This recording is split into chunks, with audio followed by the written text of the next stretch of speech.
Agora eu quero conversar com vocês sobre como tornar o plantão um momento de revisão prática.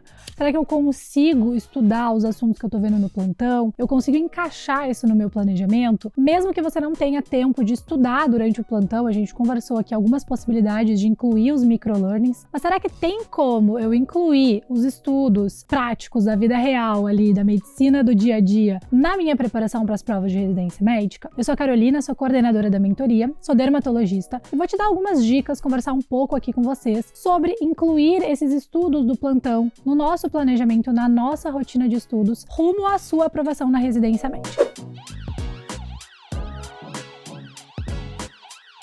Principalmente para você que vai prestar a prova do ENAMED, esse é um tópico sensível, eu sei. A prova tá chegando, tá cada vez mais perto, a prova antecipou nos últimos anos, cada vez mais cedo, e aí vocês começam a pensar. Eu tô ali no meu plantão, eu tô atendendo os meus pacientes, mas eu não estou estudando para residência médica, eu tô deixando de lado o meu estudo para residência médica. E isso é uma meia-verdade, né? Isso é uma inverdade. Se eu tô ali no meu plantão, eu tô atendendo pacientes do dia a dia comum, casos do cotidiano, doenças simples, doenças fáceis, né? Que para nós médicos são coisas do dia a dia, que a gente parece às vezes não precisa nem pensar para diagnosticar, para indicar o tratamento. A verdade é que isso também é um estudo para residência médica. Então aproveitem esse momento, quando vocês estão diante de um paciente, pensem nos diagnósticos diferenciais, pensem de que forma isso poderia ser cobrado na sua residência médica, porque, um spoiler aqui, a prova do ENAMED, ela nos cobra muito essas situações do dia a dia, e as provas cada vez mais têm cobrado situações de cotidiano, atendimento em unidade básica de saúde, atendimento em pronto-socorro, condutas, né, ali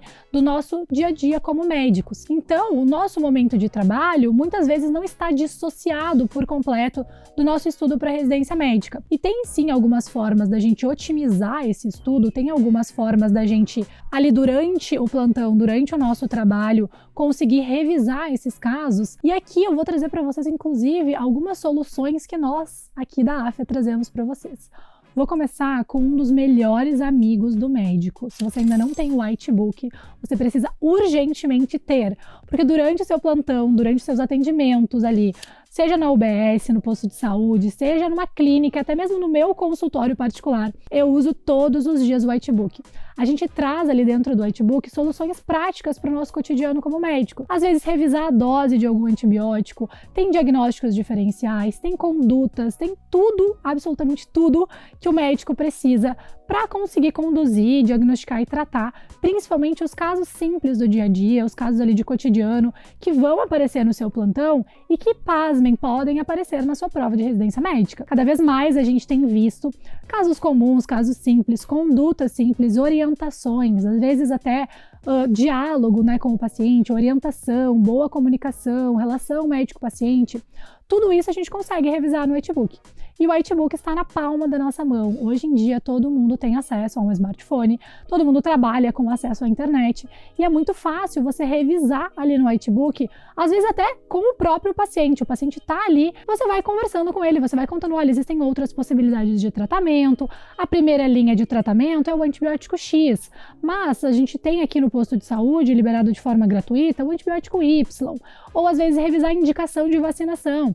Tá diante de um paciente com herpes zoster, quando que eu indico vacinação para herpes zoster, por exemplo? Tudo isso a gente tem no Whitebook. Então, te trago aqui uma solução muito prática, que se você é médico, eu tenho certeza que você ou já usa ou já ouviu falar sobre o Whitebook, e é uma solução que pode ajudar a conciliar tanto o estudo para residência médica, quanto o seu estudo e a sua prática no plantão, no seu trabalho, no seu dia a dia como médico. Vamos falar mais algumas dicas práticas, mais algumas soluções do dia a dia para a gente conseguir otimizar o nosso estudo, mesmo durante os atendimentos, seja em pronto atendimento, né, posto de saúde, UBS, enfim. Durante o nosso período de atendimento, às vezes a gente precisa fazer essas revisões de consultar a dose de antibiótico, consultar alguma contraindicação, às vezes interação medicamentosa, e eu falei para vocês que o Whitebook ajuda muito, mas pode chegar um caso mais raro, ou às vezes vezes, algum paciente que a gente precisa transferir para algum hospital, onde eu preciso fazer uma interconsulta com outra especialidade. Eu atendo num pronto atendimento clínico, mas eu preciso consultar um cirurgião. Eu preciso ver se esse paciente tem indicação de cirurgia. O que eu posso fazer? Eu posso consultar os cadernos de conceitos matador. Por exemplo, estou diante de um paciente com abdômen agudo obstrutivo e eu quero saber se eu preciso ligar para o cirurgião de plantão antes dele querer me esguelar ali, né, de eu tirar ele do conforto para ir lá atender o paciente. O que eu posso fazer? Eu posso abrir o caderno de conceito matador que a gente tem para vocês dentro da mentoria e eu posso revisar ali as indicações de cirurgia, eu posso ver se eu realmente preciso encaminhar esse paciente para um especialista, ou melhor, se já tem alguns exames que eu posso solicitar para que esse paciente chegue no especialista com essa primeira triagem feita, com essa primeira avaliação já iniciada. Então, os cadernos de conceitos matadores e até mesmo às vezes o resumo que você faz durante os seus estudos para a residência médica podem te ajudar também na sua prática ali de atendimentos no seu plantão, no seu dia a dia como médico. Então não pensem que esses estudos são dissociados. Muito pelo contrário, tudo que a gente vê na prática, tudo que a gente vê na nossa formação como médicos, de certa forma vai ser cobrado na residência médica. Então quando você está no trabalho, sempre tente pensar, olha, eu também estou estudando para residência. Isso vai fazer com que você fique mais focado no seu trabalho, que você absorva melhor e também vai fazer com que você tenha um desempenho melhor nos seus estudos. Vou contar um fato importante aqui para vocês, eu acho que é legal de compartilhar. Há pouco tempo atrás, eu fiz a minha prova de título em dermatologia. E aí, na dermato, eu sempre brinco, né? A dermato é a melhor especialidade, porque a gente tem mais de 3.300 doenças. Qual é a outra especialidade que vocês conhecem que tem mais de 3.300 doenças? Nenhuma, porque só a dermato tem. E aí, dermato, todo mundo pensa que é uma vida muito luxuosa, né? Os plantões a gente nunca mais faz, a gente tem ali consultório das 9 da manhã às 5 da tarde, só trabalha com estética. E a verdade não é essa, a gente tem muita doença, muita pereba, que eu particularmente adoro, mas tem muito nome difícil na dermato, tem muita doença rara, muita doença que, assim, talvez eu nunca veja só no livro e só na prova de título. Fazer um paralelo aqui com vocês, prova de título e prova de residência, muitas vezes a preparação é muito parecida. E quando eu estava estudando para minha prova de título em dermato, eu também estava ali durante a minha formação como dermatologista. E aí eu nunca vou esquecer de um paciente que me marcou muito, que tinha uma doença chamada Sneddon-Wilkinson, que é uma pustulose subcórnea ali raríssima. Foi o único paciente que eu vi durante a minha formação e durante a minha vida como dermatologista. Até o presente momento, não vi ainda outra Sneddon-Wilkinson na vida e espero não ver, porque é uma doença muito grave, muito rara. Mas, pasmem, caiu na minha prova. E de quem que eu lembrei? Do meu paciente. Então, uma forma também da gente revisar alguns conceitos, algumas doenças mais difíceis, mais raras, né, que às vezes a gente estuda e acaba não memorizando tanto, é valorizando cada vez mais o paciente que vem com aquela queixa. Então, tornem as queixas cotidianas, tornem as doenças raras, tornem aquele momento da consulta uma forma de vocês revisarem. Vocês não vão esquecer se no dia da prova cair lá uma doença, claro que na prova de vocês, espero que não caia Sneddon-Wilkinson, né? Caiu na minha prova de título, eu lembrei daquele meu paciente, eu lembrei exatamente do rosto, eu lembrei das conversas que a gente teve, eu lembrei do dia que ele caiu do telhado, sim, coitado, ainda além de toda a doença dermatológica, ainda caiu do telhado.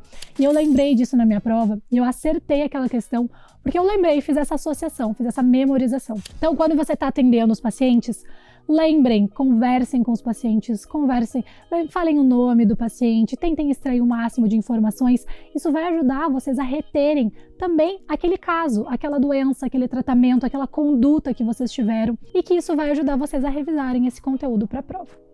Então, estudar para a prova de residência médica não precisa ser completamente diferente do que estudar para a sua rotina de trabalho, para a sua rotina de plantão, para o seu dia a dia como médico. É claro que vão ter algumas formas de estudo que são mais voltadas para a prova, porque a gente está falando aqui de um concurso público, onde eu preciso memorizar o máximo de conteúdo, onde tem uma lista de conteúdos que caem mais naquela prova, tem uma forma de perguntar que não é a forma que o paciente traz, né? Sempre brinco que o paciente não lê os livros antes de ir para consulta, mas se a gente está com um olhar atento, se a gente está com uma escuta ativa e se a gente aproveita o nosso momento de trabalho, de plantão ali, de atendimento, para também revisar alguns conceitos, revisar teorias, indicações, contraindicações, interações medicamentosas, isso vai facilitar o seu estudo. E quando você se deparar ali com aquela questão, você vai lembrar, que nem eu lembrei do meu paciente que caiu do telhado, você vai lembrar daquela conduta, daquele diagnóstico, daquele tratamento de uma forma mais simples.